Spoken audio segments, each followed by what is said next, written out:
Good afternoon. My name is Christine Bruno. I am an attorney at the Center for Family Representation in New York. We represent parents in interdisciplinary teams in abuse and neglect cases and TPRs. I've been there for a long time, since 2007.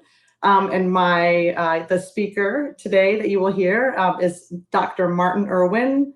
Dr. Irwin is a clinical professor of child and adolescent psychiatry at New York University. Before that, he was a senior psychiatric consultant at the New York Administration for Children's Services. There, he was a medical director for psychiatry and behavioral health. He initiated a major reform in their parent consent process and their process of oversight for the prescription and administration of psychiatric medication to children in foster care.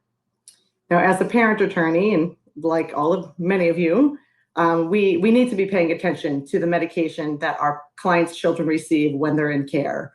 As we know, parents retain their constitutional rights to their children until their rights are terminated or permanency is achieved. And even though in each state, the process for attorneys to get involved and to intervene in the decisions about medication that children receive in foster care is different state to state.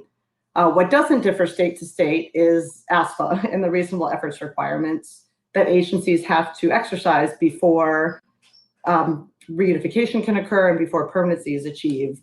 And we need to be paying attention to these issues. And the things that we've seen over and over at CFR, and I know other attorneys have seen it around the country, look at some of the materials. Every state has a problem with this over-medication of children in foster care, the lack of consent. The issues that we see are the over-medication of kids in foster care, sometimes the extreme over-medication, inconsistencies in treatment, parents who don't understand the medication that their kids are taking, or that they might have consented to the medication, but they didn't really understand what they were doing. They're asking for a second opinion, they never get it, or it's delayed. Or their lack of consent to the medications is held against them in some way, as that they don't care about their children and that they don't really want them to succeed, give it on medication, which we know is not true, and we'll hear from Dr. Irwin. So I just want to remind you that every permanency hearing is an opportunity to make arguments about reasonable efforts, and every medication decision will inevitably mean that kids are going to spend more time in foster care. Every treatment change is going to mean more time in care. So those are reasonable effort arguments that we can be making. And there's other federal law, some more, I was going to say there's some state law that's every state's different. But there's a couple federal laws that I also put in the materials that have to do with the coordination of mental health and medical treatment for kids in care. But it's important to all of us and to all of our clients. So I'm going to turn it over to Dr. Irwin to go over the details of the medications and why this really matters and how we can, as parents attorneys, be thinking about how to be objecting to it. It's my pleasure to be talking with all of you today. I started out my career a little over 40 years ago, and I think it's fair to say in medical school and in residency, similar to, I think, unfortunately similar to most physicians, I was taught that lawyers are not your friends professionally. I was taught you have to be wary of lawyers, try to avoid them, because all they will do is sue you and make your life miserable. I've learned that's not true. About 30 years ago, when I was head of child psychiatry at Upstate Medical School in Syracuse, I was contacted by the associate dean of the law school, asking me to be a consultant and a possible expert witness on a case. The case was actually assigned to at that point, more junior faculty member that some of you might know, Angela Burton, because she's really led a lot of the effort for advocacy of parental rights in New York State. At that time, New York State did not have any requirement for parental consent, and departments of social service in each county really could do whatever they chose to do. A father decided to fight them, and somehow he got hooked up with the Syracuse Family Law Clinic, who agreed to represent him for free. And the case was interesting for many reasons. One, the child was actually in pre-detention, so he hadn't been convicted of a crime. He hadn't even been convicted yet. The child was in pre-detention. He was charged with a crime. The child was not in foster care. In foster care, there were no, there was nothing that said, father was a bad parent, the father abused him. And this father couldn't understand why he wasn't given the opportunity to consent to the medicine, and he strongly objected to the medicine. So I was asked to review the case, and the child was put on a medicine called Depakote, which I will mention in a drop later. And in my review of the case, I found there was really, that was just bad practice, approaching negligence to put a child with whatever problems this kid had back then, who's never been tried on any other psychiatric medicine, who's never had any other kind of mental health intervention, to put him on a medicine that had no proven benefit, was being used off-label, and is a relatively high-risk medicine. I wrote a long report. The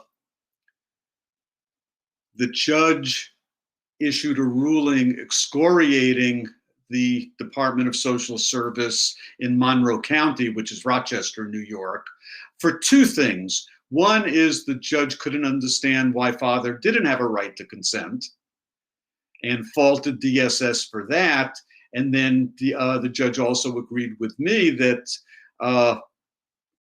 the father's objection, in fact, was not just reasonable, it was unreasonable that DSS agreed to this medication, which really was out of bounds of any reasonable psychiatric practice. By coincidence, within 6 months to a year after the case I was involved in, two similar cases were filed in different counties in New York State, and the judges independently issued similar excoriating rulings against the County Department of Social Service. So now there were three rulings, very, very similar. This forced the New York State Office of Children and Family to change their regulation, and now for the first time, New York State required parental consent, although there were still many ways of overriding their objections, in my opinion, even if their objections were reasonable. But at least it put on record that parental consent for kids in state custody or county custody is required. And that was a real awakening for me. And from that point 30 years ago, I started to really appreciate that all of you doing your jobs, in fact, are my allies in really looking at the overlapping issues of over-medication of kids and the overlapping issue of lack of respect for parents' point of view. Having done reviews of psychiatric medication for decades, really, in many different venues, I also started to become aware how infrequent it is for either the child's attorney to object to the psychiatric medication or the parent's attorney to take the parental objection to court.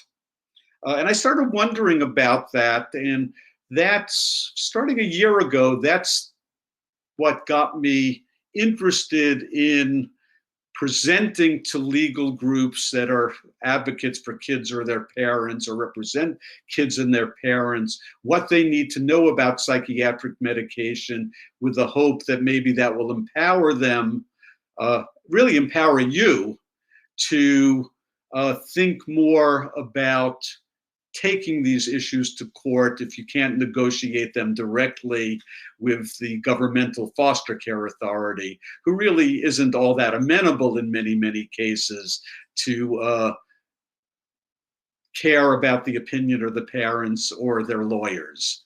When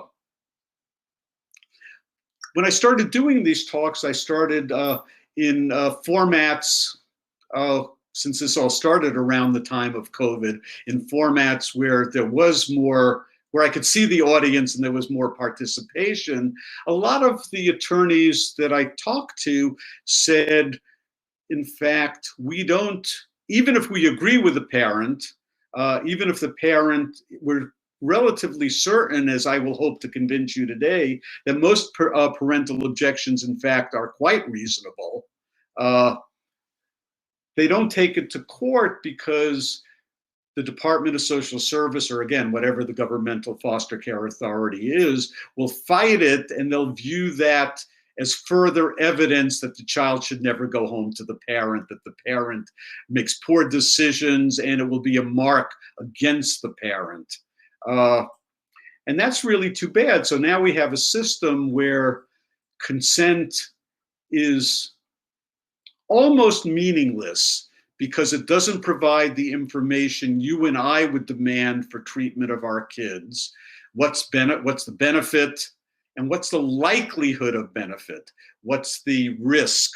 And not just the minor annoying risk, but the rare, quite serious risks that are a reason to not want medicine. As an aside, I've had dozens and dozens of biological parents report to me just over the last few years that their child is put off-label on an antipsychotic medication, risperidol, Seroquel, Abilify, Zyprexa. The child gains weight. The parent complains that they don't want the child to gain weight. Somebody says the psychiatrist and the foster care agency says the kid needs the medication. And then the parent will tell me, when I signed for this medicine, and these are parents that have signed for the medicine, when I signed for the medicine, I was never told that weight gain is a side effect. I also was never told that type 2 diabetes, the risk of developing type 2 diabetes, partly because of the obesity that's caused by the medicine, is huge. And they say to me in a way that is absolutely believable. They say, I have diabetes. My sister has diabetes. My mother has diabetes. I would never on earth consent to a medicine that says the risk of diabetes exponentially increases. And I know that's to be true because I also review consent forms. And most consent forms will say, I've discussed the pros and cons with the parent. It has nothing to do with foster care, even though the psychiatrist has never talked to the parent at all. This form's handed to the Department of Social Service social worker, who then has the parent sign, and there's subtle coercion in that signature. And this consent doesn't meet minimum requirements of law or regulation of what informed consent should obtain.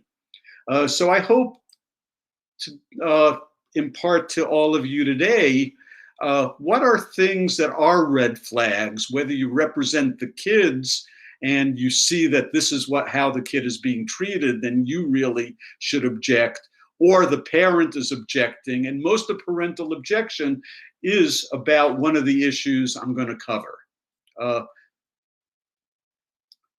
I've in the vast majority of time when parents object, the parent objection is absolutely reasonable because the parent is asking for a reasonable alternative. And in fact, the other problem with consent for the foster care population is you never say never. 98% of the time, the form the parent signs basically says there's no alternative. Or even worse, they say, yeah, there's an alternative. Your kid will be institutionalized for life, or the kid is just going to deteriorate. There's no such thing across any of medicine, whether it's cancer, psychiatry, cardiology, surgery. There always are reasonable alternatives. There's no such thing as one treatment. If you have back pain, you could opt for surgery, and you could opt for a more conservative physical therapy. For cancer, if you go to any of the major cancer centers in the country, they will always say you could do this chemotherapy, you could do this immunotherapy. There are always choices. There's no such thing as a single treatment, and no other treatment is reasonable.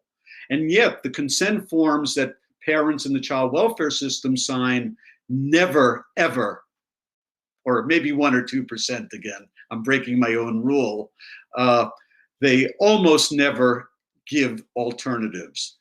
So when parents say they don't want medicine, again, that's reasonable. And lots of parents will say that. They might put it more in a nicer way. They might say we prefer non-medical treatment, or we prefer psychotherapy, or we prefer family therapy.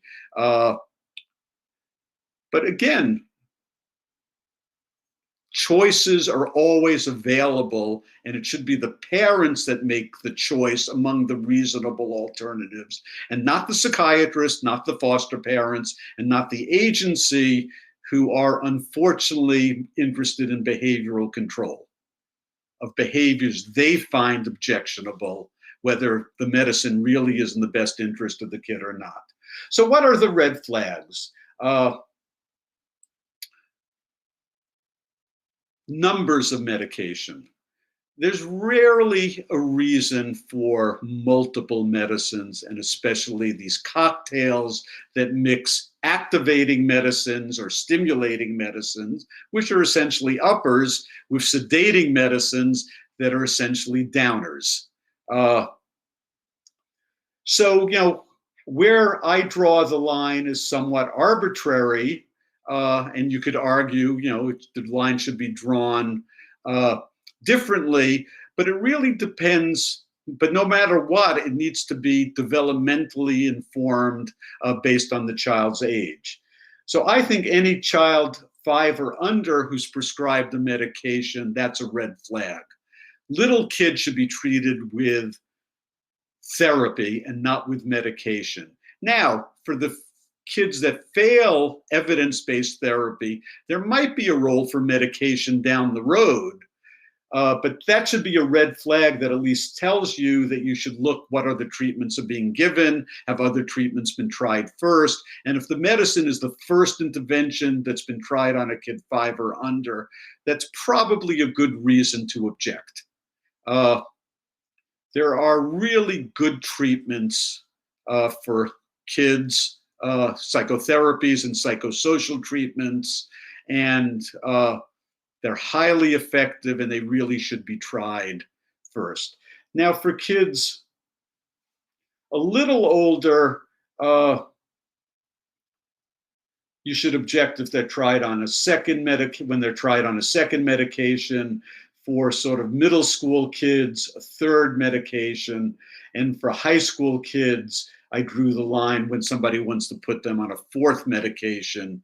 But even that was in some ways for practical reasons, because you can't be going to court that frequently.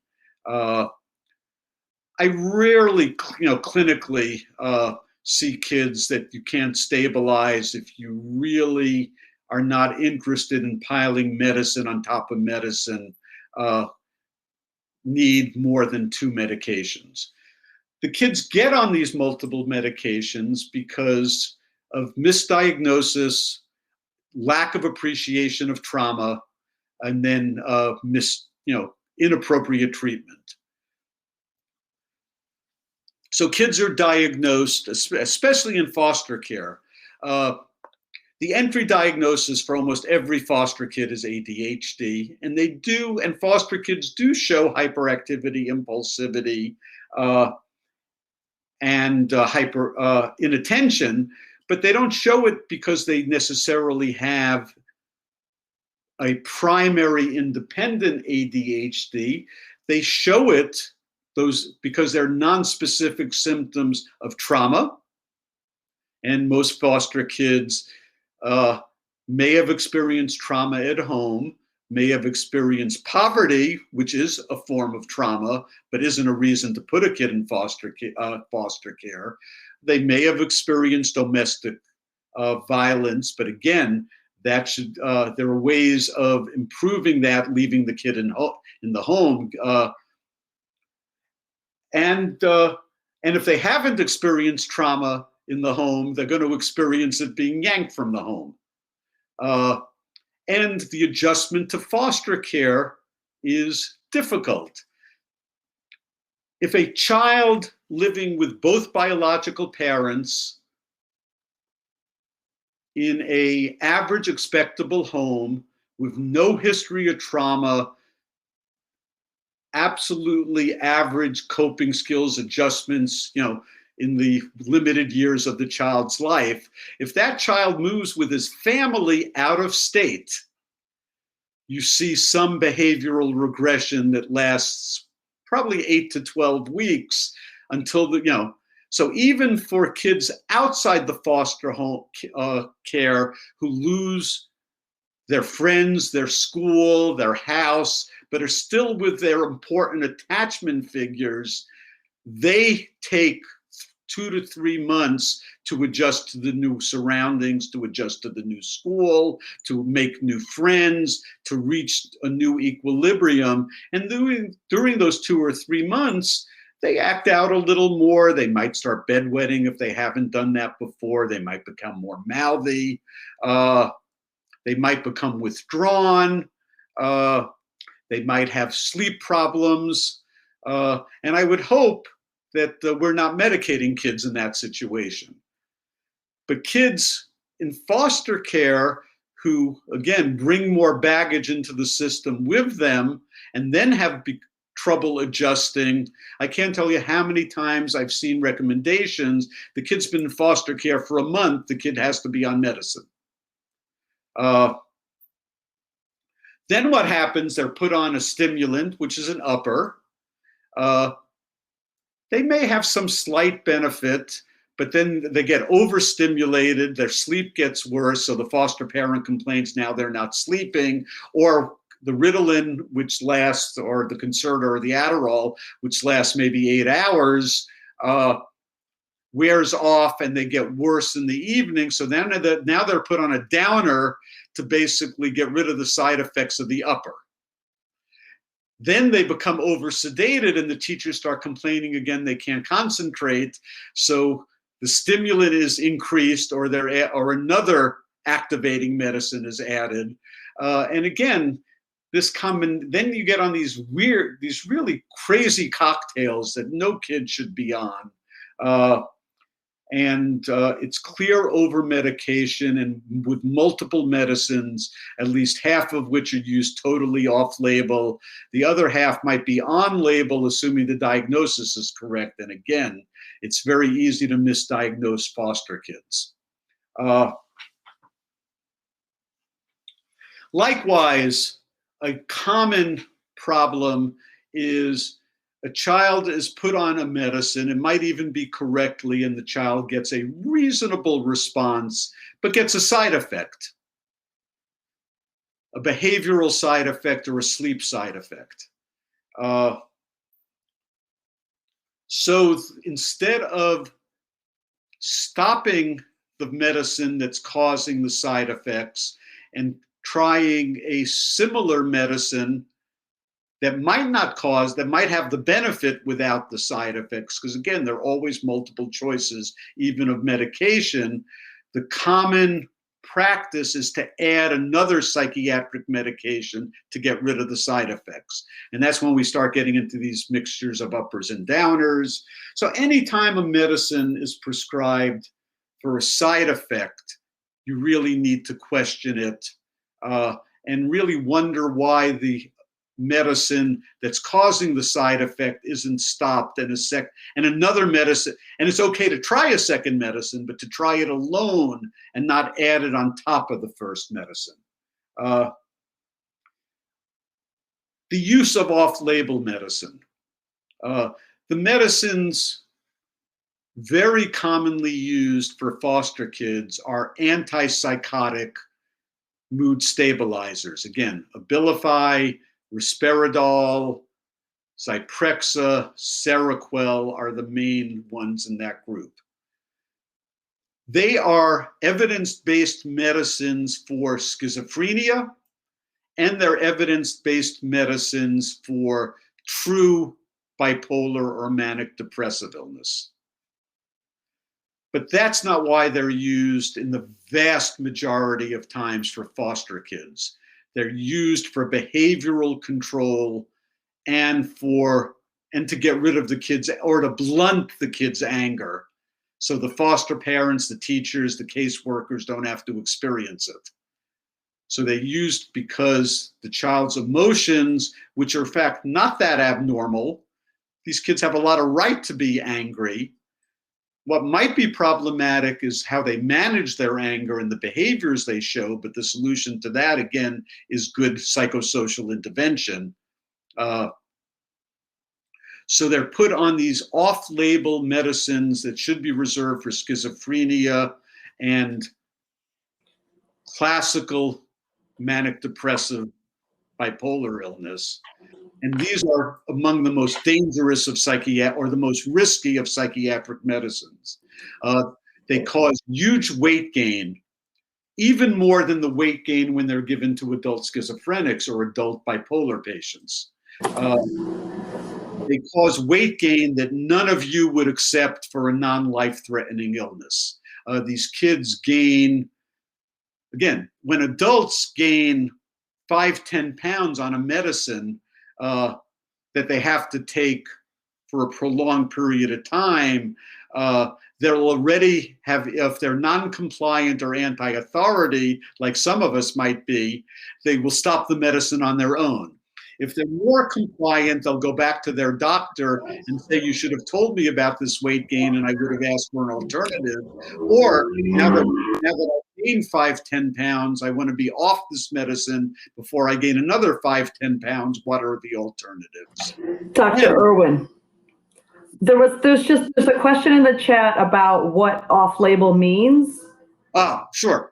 Off-label means that the medicine is not approved by the Food and Drug Administration for use in children for the reason it's being given.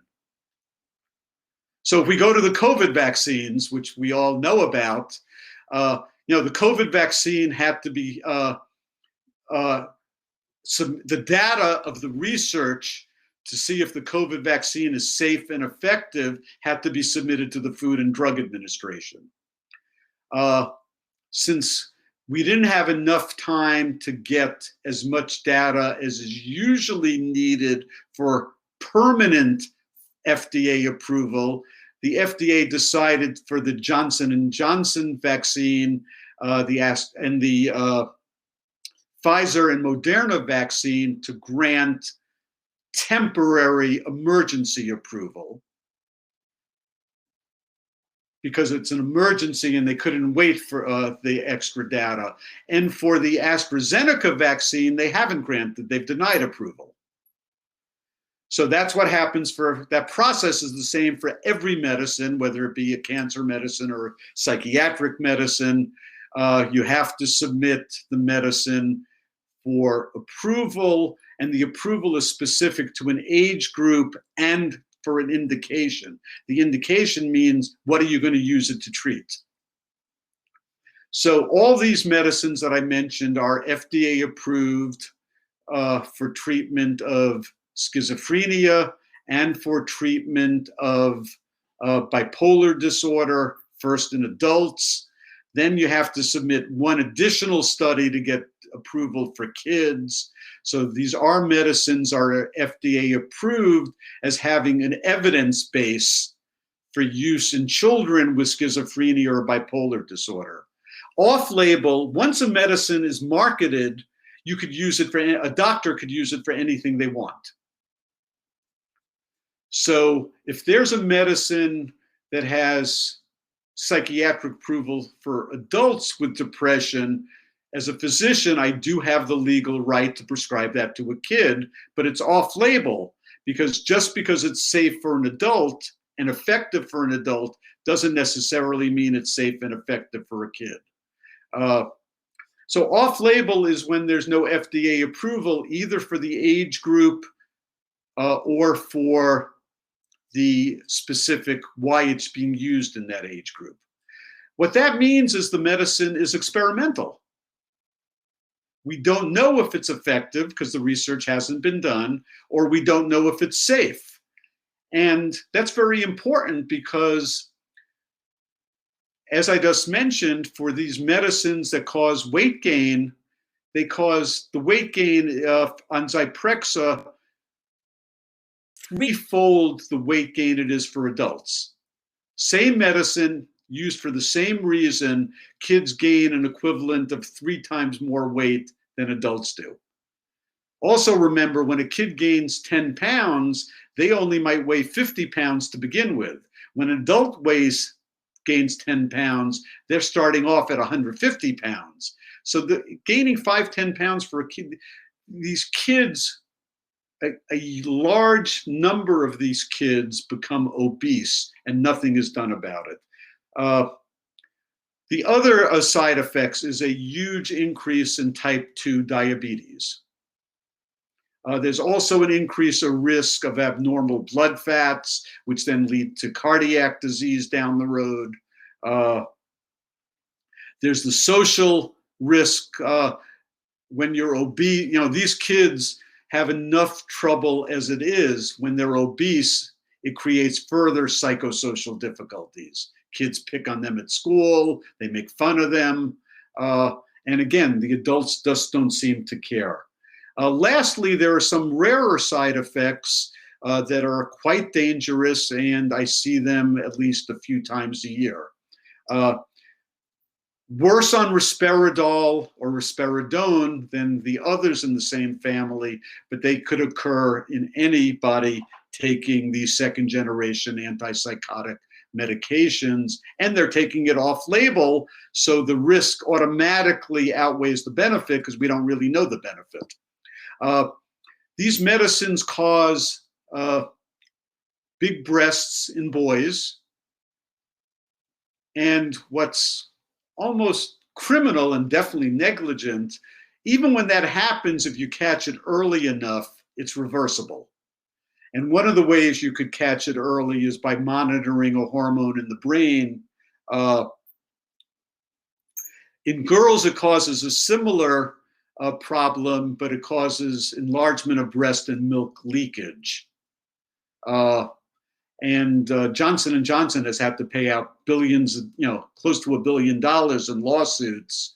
And again, if there's a benefit that, theoretically there could be a benefit that outweighs the risk, but there isn't in these cases. So again, off-label medicine might be necessary when you've really tried everything that has more proven effectiveness and is safer. And my guess is almost all of you have been on an off-label medicine when an on-label medicine hasn't worked. But it should never be the first thing prescribed. It probably shouldn't be the second thing prescribed. There are always alternatives, but unfortunately for the kids we're involved in and for the parents we're involved in, people want to sedate the behaviors and the anger that they find intolerable instead of really figuring out why the kid is so angry and why the child is having the behaviors that are so problematic, and at least treat the disorder that underlies the behaviors with an evidence-based medicine. But we tend to ignore the underlying disorder because we're so over-focused on behavior. Irwin, there's a few more questions if this is Sure. a break. Somebody in the chat was asking, is there a source that attorneys could use in court to explain to judges about the side effects? Or is it like 100?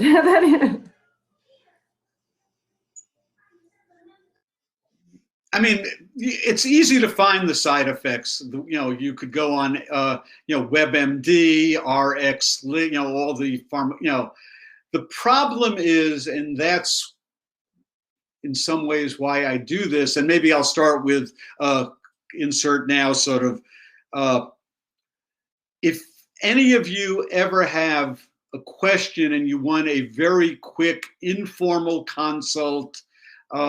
Without any record review, I don't want to know anything about the child other than the age and maybe the current medicine and maybe a little bit of past treatment if available. I'm always willing to do a very quick, free, informal consultation. There is a handout in the files that goes through all these red flags. At the bottom of the part of the red flags, it gives my NYU email address. Email me, and again, I'll always be able, I'm always willing to give you a very quick, informal opinion.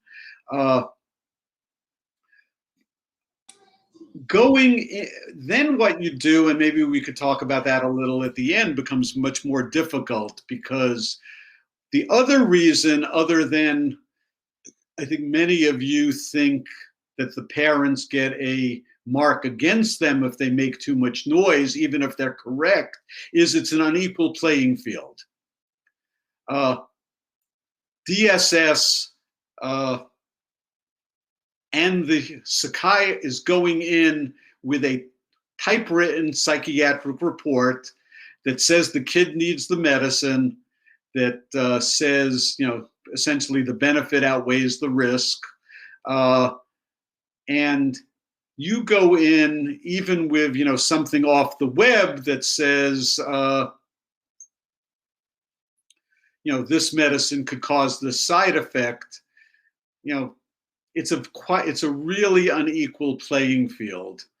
Some states have the ability for you to hire a consultant to make it a more equal playing field.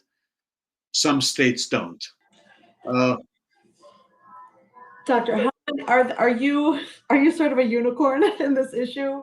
Are there other doctors who believe, as you do, that children in foster care are over medicated? And there are a lot of doctors that believe experts out there for us. There are a lot of doctors that believe children in foster care are over medicated. You also could quote, the federal government believes children in foster care are over medicated, and they issued a long report documenting that and ordering states to monitor that.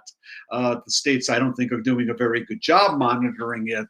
But there's lots of, the federal government is clearly on record that foster care kids are over medicated.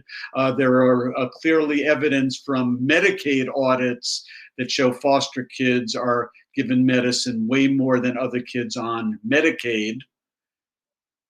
And that kids on Medicaid are given psychiatric medicine way more than kids with private insurance. So there's a double prejudice against, there's a prejudice against poor kids, and then there's a prejudice against, even worse, against foster kids. But again, lots of psychiatrists don't like to testify. They also don't like disagreeing with other psychiatrists, even though they might not have treated the kid that way. But I think the only way of going to court and getting the judge to agree with you is having a very strong second opinion.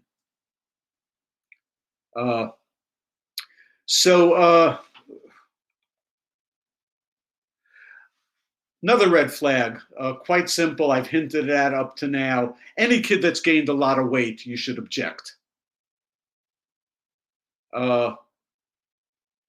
Kids shouldn't be left on medicine. and allowed to get obese. Even if a kid needs an antipsychotic because they really are schizophrenic or they really have true bipolar disorder, which is so rare in kids, despite it being common in medical records, there are alternatives. You could take the child off the Zyprexa and put them on a antipsychotic called Latuda, which is absolutely weight neutral. And you're likely to get the same benefit without the side effect. For the kids that are being treated off label, you should just wean the kid off the medicine. Again, there are always alternatives, and it's really unfair to the child to allow the child to gain massive amounts of weight on psychiatric medication that actually is unlikely to be helping them in the first place. As an aside, most of the kids that I see that are on 4 medicines are doing terribly. It's not even that they're doing well on the 4 medicines. They're doing terribly, but everybody's afraid to stop those, to wean them off the medicine, so then they add the 5th medicine. Or the kids on 3 medicines doing terribly. Laboratory measures. And I just want to be very quick about this, but again, you could learn what to look for or what to ask. And I can't tell you how many times we're in a crazy world where, and it's partly because the clinics these kids go in allow 15 minutes for a psychiatric visit. And the psychiatrists are overscheduled, so they don't even have like the 2 hours at the end of the day to really go through stuff. So we're in this bizarre world, again, much worse for foster kids and kids living at home with private insurance, where the psychiatrist does not do the medical monitoring of the medicines they prescribe. They leave that to the pediatrician, who may or may not know what to look for, actually. So that is terrible practice. When I prescribe Prozac, I need to do the medical monitoring to make sure Prozac is safe. If I prescribe risperidol, which requires blood tests, I need to order the blood tests. I need to look at the results. Instead, the psychiatrists that tend to treat foster kids leave that to the pediatrician. The pediatrician assumes the kid needs the medicine, so that doesn't know what to do about those results. So we have kids who have significant lab abnormalities that require the medicine to be stopped, but nobody stops the medicine, or another medical medicine, and I'll give the example, is added to. So what do you need to look out for? Seroquel causes low absolute neutrophil count, which is a kind of white blood cell count. You don't have to get it. You get it every few months. But if the white blood count is low, you have to follow the child more closely. And if it gets really low, they're susceptible to increased infections, and you need to stop the medicine. The second one I see frequently, which has lifelong implications for foster kids, is elevated thyroid stimulating hormone on lithium. Lithium has some use as a medication for foster kids, and it's actually probably one of the utilized. But a known side effect of lithium is that over the long haul, it has the potential to poison the thyroid gland, which is in your neck. That sounds much worse than it is, because way before that happens, the body makes adjustments in its thermostats, which you can measure in the blood, and that tells you the kid's at risk of that's happening. So somehow the body senses that the thyroid hormone level isn't where it should be. So it triggers the brain to release another neurohormone called thyroid stimulating hormone, which then tells the thyroid to, while it's still able to pump out more thyroid hormone. So the kid has no symptoms, and the kid isn't suffering from too little thyroid, because, and at that, and if you monitor lithium correctly and you see that the TSH is high because the brain is trying to signal the thyroid gland to overcompensate, you stop lithium and it's absolute, and it's reversible. But if you ignore the abnormal blood test and you leave the child on the lithium, and we unfortunately don't know, is it 3 more months, 6 more months, or a year? But inevitably, I should say, in some kids they'll be lucky and everything will self-correct and the TSH will go back to normal. But in some kids, after some period of time, their thyroid gland, it becomes irreversible, and they now have a lifelong medical illness called hypothyroidism, which means your thyroid isn't producing the thyroid hormone that it should, that you need to stay healthy. So what does the pediatrician do? Or if the pediatrician sends the kid to the endocrinologist, what does the endocrinologist do? They don't demand that the kid come off lithium because they think the kid needs the lithium. Why else would the psychiatrist be prescribing it? So they say this is a simple problem to correct. They give you thyroid pills. And the thyroid pills do correct the problem 100%. As opposed to diabetes, where outside insulin never mimics inside insulin, thyroid pills perfectly mimic the thyroid. That's what happens naturally in the body if you take the pills. So yeah, there are plenty of adults with true bipolar disorder that have gotten really good responses to lithium, who have this early warning sign, and they say to themselves, I know I have bipolar disorder. I know the lithium is helpful. I don't want to take the chance of getting worse, stopping the lithium and trying something else.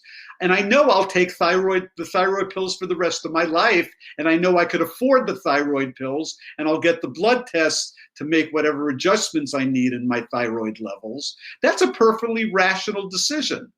Instead,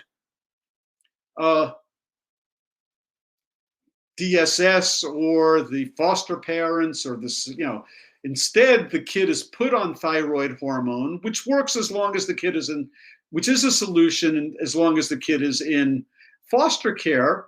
But we have no idea if these kids are going to become functioning adults. And if anything, the stage is set against them. They're years behind in school on average, and then when they're adults, they don't take the thyroid pills. They can't afford the thyroid pills. We don't know they're going to be functioning adults.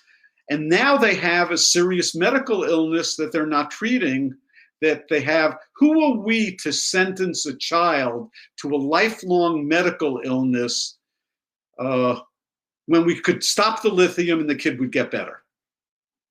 Then lastly, the hormone I mentioned that needs to be monitored on antipsychotic medication is prolactin. If prolactin really goes up, even before you get the actual clinical signs of big breast or milk leakage in girls, and way before it becomes permanent where boys have to get surgery, if the prolactin goes up, you stop the and there you even have room to wait a month and get it again and see if it's come down. But if you stop the medicine, this problem goes away. And yet, again, I see yearly kids that have this side effect, and it's been ignored. I want to talk about young women on Depakote. Depakote is the other. Lots of girls are put on Depakote. They're put on Depakote because bipolar illness or mood dysregulation is overdiagnosed, and it's not appreciated that mood dysregulation in foster kids is caused by trauma. It's not caused by a mood disorder. It's caused by trauma. So they're misdiagnosed as having, a mood disorder, sometimes as far as going to say they actually have bipolar illness. Depakote is a evidence-based mood stabilizer in adults. It has no evidence that it's a mood stabilizer in kids at all, but yet it's frequently used for these kids with mood dysregulation. And then one other thing happens where everybody says, aha, now we have the proof the kid is truly bipolar, and that's sexual activity. Teenagers have a lot of sexual activity. The people prescribing this who label let me actually backtrack 1 second. Hypersexuality is a serious symptom of mania in adults. But what hypersexuality means is a person that's been happily married, who's had one sexual partner for 10 years, suddenly goes out with a different prostitute every single night. That's hypersexuality as a psychiatric symptom. Teenagers having sex, more sex than we want our kids to have, is not hypersexuality. Now, there may be a difference in frequency, and my son has given me consent. He knows I talk about him in my talks. There's no difference from my son when he was a teenager and the foster kids we're seeing, except for one thing. My son thought about sex a lot. He didn't act out. He didn't have as much sexual activity as the average foster kid for two reasons. One is he had a bright future that he wanted. And he knew being a father at age 16 would not help him get to where he wanted to go in life. So he had that little bit of a break on his sexual impulse, on acting out his sexual impulses.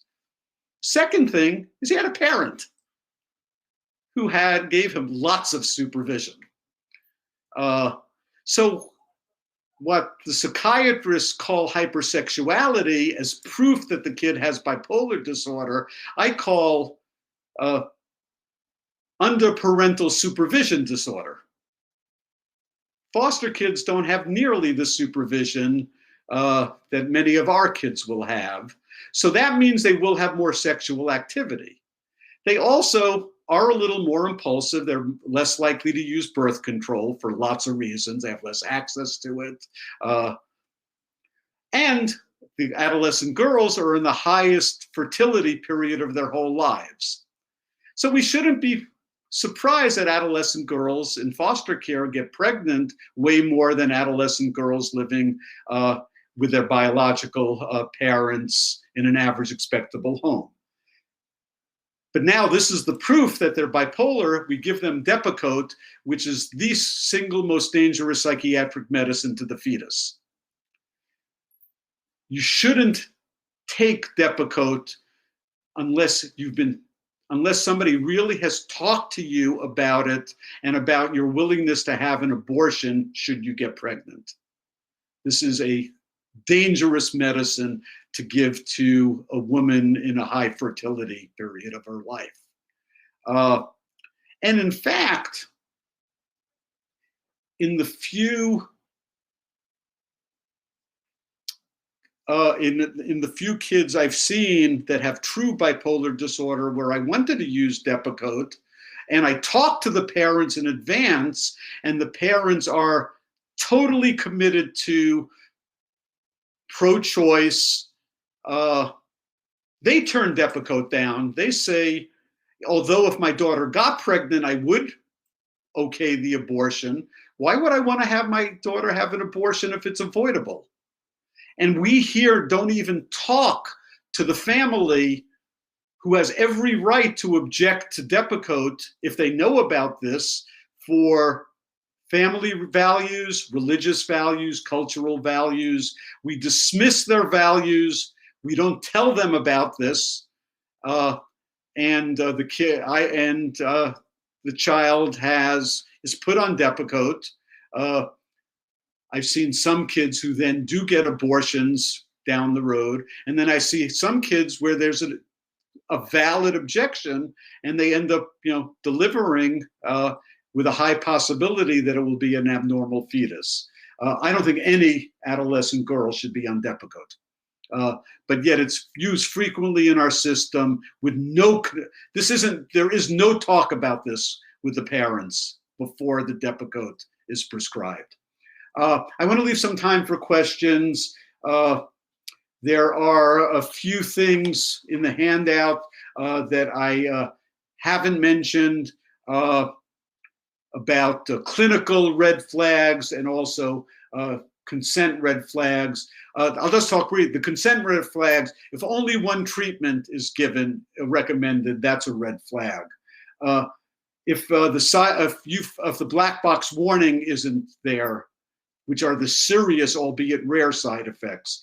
If the parent has not sat down with a psychiatrist, that's a red flag. You can't have meaningful consent.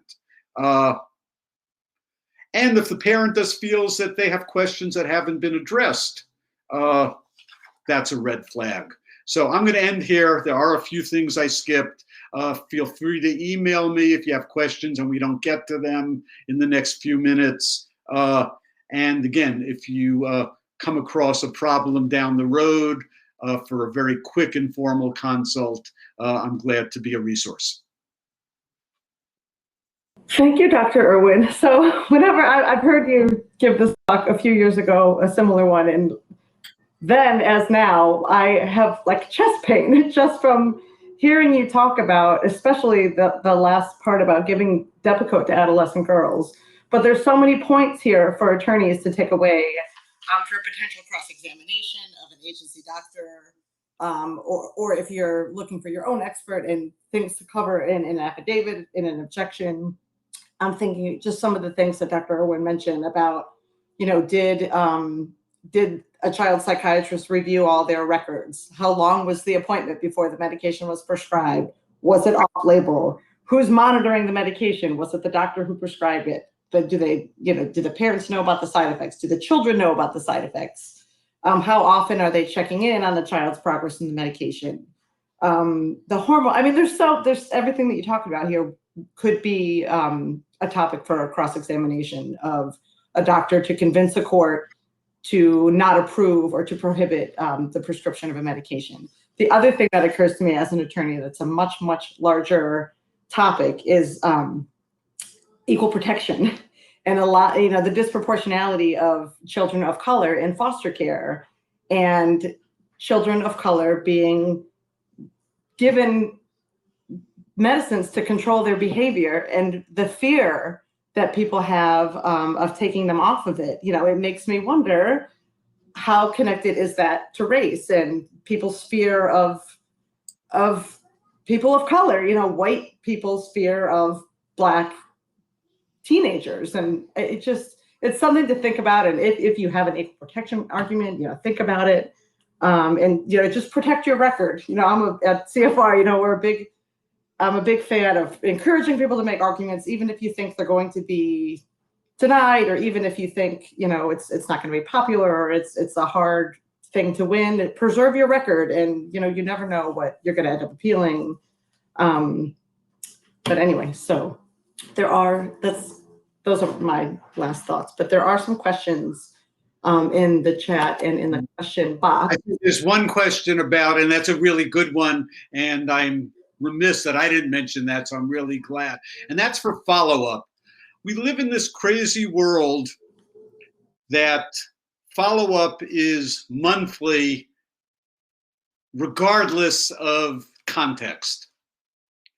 And that really is absurd. For some things, you need follow-up weekly, which for the vast majority of clinics, that foster kids go to is impossible.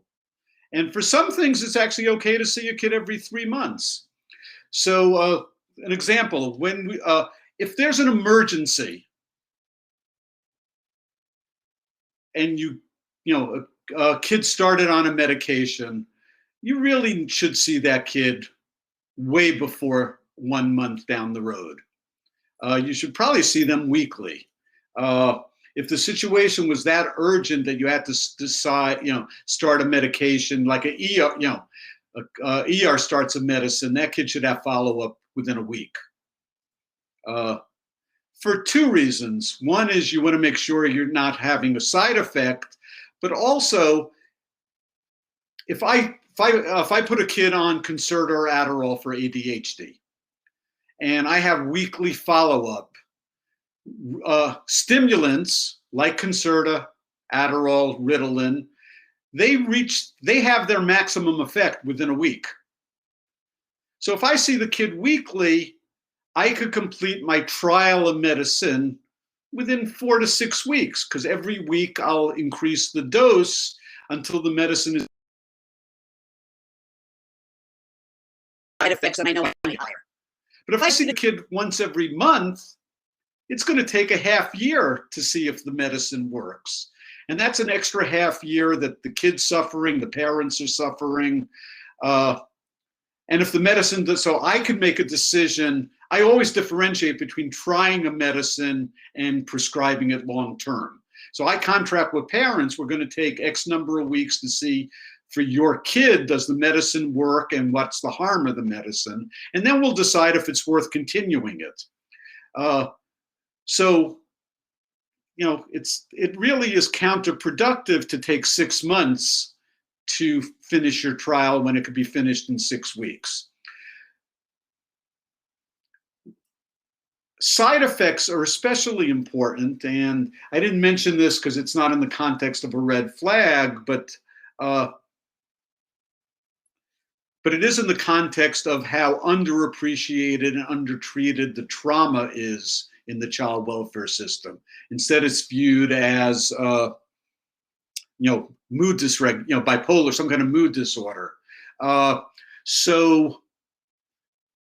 And Prozac, if you have to use medicine, is probably the medicine of choice for complex trauma, which really is, both PTSD with ADHD, with mood dysregulation, with relationship disturbances. Instead of giving each of those labels a separate diagnosis and a separate medicine, it really is all part of complex trauma, and it's one unifying thing, as opposed to, a child suffers from 8 or 9 different psychiatric disorders. So whether you're treating PTSD or you're treating complex trauma, Prozac is a reasonable choice if psychosocial treatment has failed. But a known side effect of Prozac is, instead of resetting, if you think of anger and depression as a -10, it's a negative emotion at -10. The antidepressant, which is what Prozac is, should reset your internal thermostat to 0. Maybe +1 or 2 or -1 or 2 is okay. But for 1 out of 20 kids, it resets the thermostat at +10. Within a week or 2 of starting the Prozac, or within a week or 2 of a dose change. If you catch this as soon as, and the kid will look either manic, agitated, activated, any sudden change of personality, behavior, or emotion. This is it could be increased suicidality. It could be homicidal ideation. It's a black box warning. But that makes it much more scary than it is, because in fact, if you see the kid every week, you see the kid before he gets to that point, you stop the Prozac or lower the dose, and the kid never gets to the point where he has to be hospitalized or he's doing dangerous stuff in the school or community. But if you wait a month, you miss it. So even the FDA recommends that for any of the antidepressants, you see the kid way more frequently. So I see kids weekly when I start an antidepressant, and then I will slowly go to 2 weeks into a month. But if I increase the dose, I increase the frequency. But if a kid's been on Prozac for 4 months and has been perfectly stable, they don't need to be seen every month.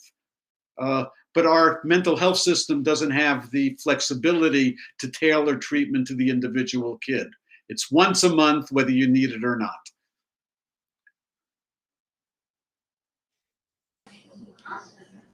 There were more questions about specific side effects, like what are the long-term health effects of childhood obesity besides diabetes?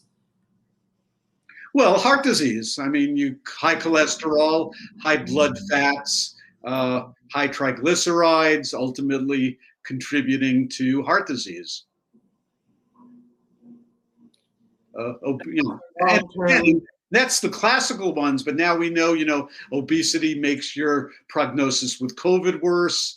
If you ever have to have surgery, obesity is a negative factor. It's, you should never let a kid get obese. And then the simplistic solution is, I can't tell you how many times in my consulting, I call the psychiatrist and I say, we need to do something about this medicine. The kid is getting obese. And they say, oh, we'll put the kid on a diet. And I laugh, the kids fight the diet, and no foster parent is going to do what it has to take, and no residential treatment center is going to, so they all pat themselves on the back. We have the kid on a diet, he's seen the nutritionist, and meanwhile they're on the medicine for 6 more months and they gain even more weight, and they finally say, there's nothing we could do, and they're still afraid to stop the medicine. I want to answer the question. Attachment is a crucial issue. Almost all these kids they don't have reactive attachment disorder. That's something you see, it has to be diagnosed before age 4. They have attachment issues. They don't trust adults for good reasons.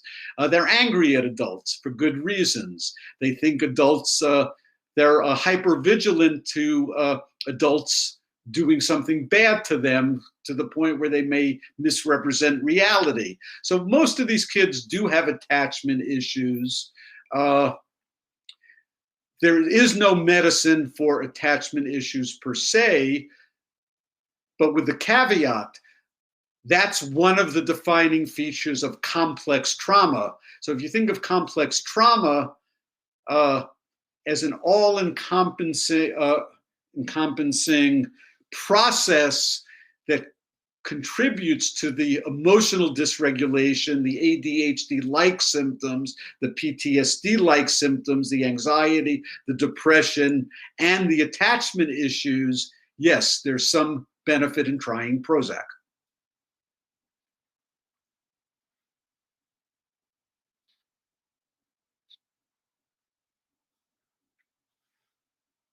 I think there's one last question.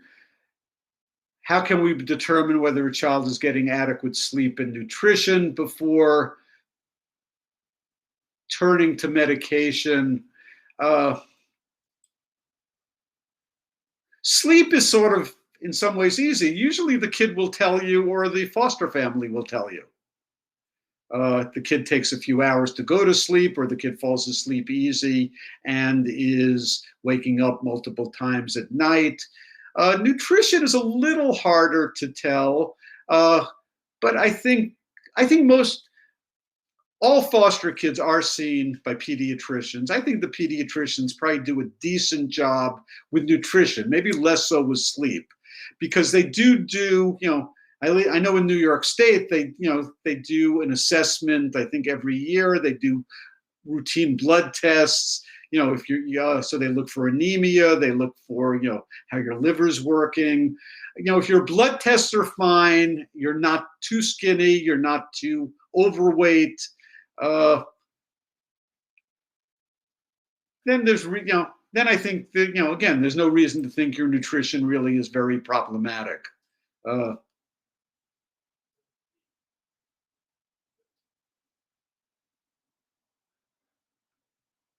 We have a few more minutes. I don't see any more Yeah, I was just gonna say thank you to everyone for writing in the chat. Like, some people were offering to share motion papers, which is great. People were exchanging emails for the motions. There might be a couple other. There was a lot of comments about what's happening in different states, and just, parents having problems accessing records. Especially, I have found, if the psychiatrist is through a foster care agency, like, we'll get the standard foster care records, like, from the workers, but then there'll be like a little summary from the worker from the doctor. So it's like it's not an actual medical record. It's just like a little summary from the worker about what the doctor said and what the doctor thinks. It is hard to get those records. It often takes like a separate subpoena or a separate order to show cause or motion to compel them. That's another good point but I also want to broaden the context. You can't treat kids without records. I am now involved as an expert witness in a state outside of my home state of New York, where records, which really should be available, are not made available to the treating psychiatrist. And it's a good treating psychiatrist who says, I really need the records. They're still not made available. And then they do something that clearly is documented as being ineffective. So they go back and try a medicine that has huge documentation in the record. Now, because there's a suit, I've seen the records, and it's clearly documented that this medicine shouldn't be tried in this kid. And the mistakes are made over and over again because they haven't had access to the records.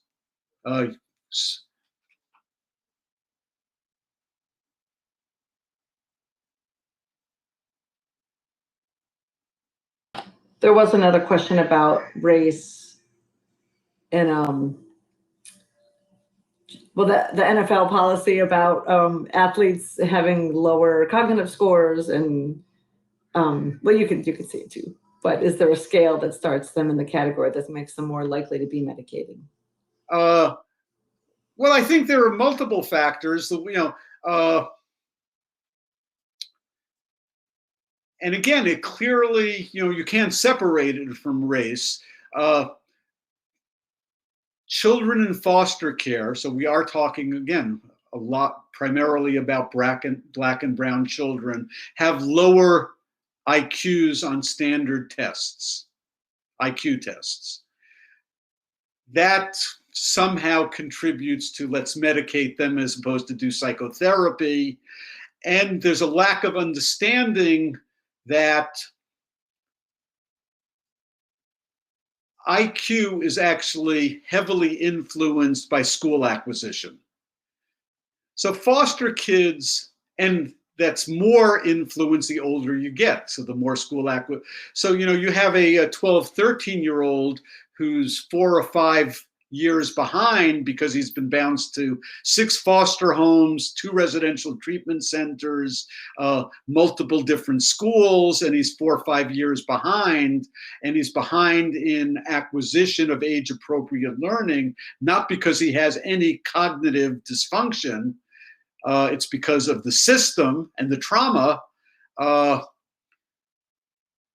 That child, even though he has average expectable intelligence, will look to be cognitively impaired on may look more cognitively impaired on an IQ test. And again, there is data that there's no question there's data that black kids are medicated more than white kids. Part of it, I think, is poverty, but part of it clearly is racism. Posting questions. I think we only have like 1 minute left. There were more questions about, two comments about, so what if a reasonable alternative is therapy and a child won't go or refuses to go? Then there are home-based interventions. Multisystemic therapy is the most overlooked, underutilized treatment for foster kids, and that's where the therapist comes to the house. And it's not a therapist you see in an office 1 hour a week. It's a 10-hour-a-week master's level social worker who will work with the parents, work with the kid, take the kid to play basketball. So it's the family therapist, individual therapist, recreational therapist, emergency school intervener, all in one. And that's what builds trust. I mean, most of these kids, there's no reason they should trust a stranger in an office for 1 hour a week who writes reports to the Department of Social Service about whether they should go home or not. We are out of time. Thank you, everyone. Thank you, Dr. Irwin. Thank you, everyone, so much. My pleasure. The questions, thank you. Bye-bye.